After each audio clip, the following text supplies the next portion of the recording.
ঢাকা বিশ্ববিদ্যালয় কেন্দ্রীয় ছাত্র সংসদ ডাকসু ও হল সংসদ নির্বাচনের প্রাথমিক প্রার্থী তালিকা প্রকাশ। বৈধ প্রার্থী 462 জন। দর্শক, জনপ্রিয় সংবাদে স্বাগত। শুনছিলেন শিরোনাম, এবার বিস্তারিত। আপনাদের সাথে আছি আমি সিনথিয়া জামান।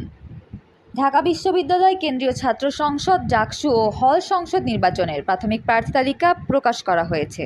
21 আগস্ট বৃহস্পতিবার এ তালিকা প্রকাশ করা হয়। ডাকসু নির্বাচনে মোট 509 জন প্রার্থী মনোনয়নপত্র জমা দেন। এর মধ্যে 462 জন প্রার্থীর মনোনয়ন বৈধ বলে গৃহীত হয়েছে। বৈধ প্রার্থীদের মধ্যে ছাত্র 402 জন ও ছাত্রী 60 জন। অপরদিকে 47 জন প্রার্থীর মনোনয়ন বাতিল হয়েছে। হল সংসদে 1109 জন প্রার্থীর মধ্যে 1108 জনের মনোনয়ন বৈধ হয়েছে। মাত্র একজন প্রার্থীর মনোনয়ন বাতিল হয়েছে। বাতিল হওয়া প্রার্থীরা আগামী 23 আগস্টের মধ্যে আপিল করতে পারবেন। প্রাথমিক তালিকা অনুযায়ী এবার ডাকসুতে সহসভাপতি ভিপি পদে 48 জন, সাধারণ সম্পাদক জিএস পদে 19 জন এবং সহসাধারণ সম্পাদক এজিএস পদে 28 জন প্রার্থী বৈধ হিসেবে গণ্য হয়েছেন।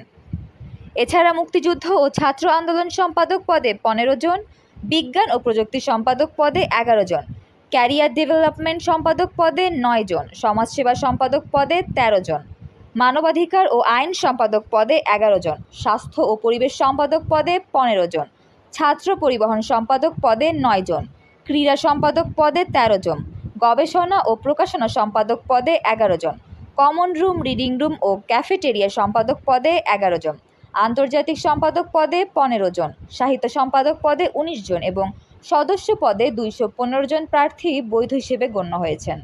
প্রাথমিক তালিকা অনুযায়ী বিভিন্ন হলে বৈধ প্রার্থীর সংখ্যা হল: ডক্টর মোহাম্মদ শহীদুল্লাহ হল 70, বাংলাদেশ কুয়েত মৈত্রী হল 31, সলিমুল্লাহ মুসলিম হল 62, জগন্নাথ হল 59, ফজলুল হক মুসলিম হল 64, শহীদ সার্জেন্ট জহুরুল হক হল 81, রোকেয়া হল 45, সূর্য সেন হল 79, হাজী মোহাম্মদ মহসিন হল 65, শামসুন নাহার হল 36, কবি জসিমউদ্দিন হল 69, মুক্তিযোদ্ধা জিয়াউর রহমান হল 78, শেখ মুজিবুর রহমান হল 68, শেখ ফজিলাতুন্নেছা মুজিব হল 36, অমর 21 হল 81, কবি সুফিয়া কামাল হল 40, বিজয় 71 হল 77 এবং স্যার এএফ রহমান হলে 67 জন।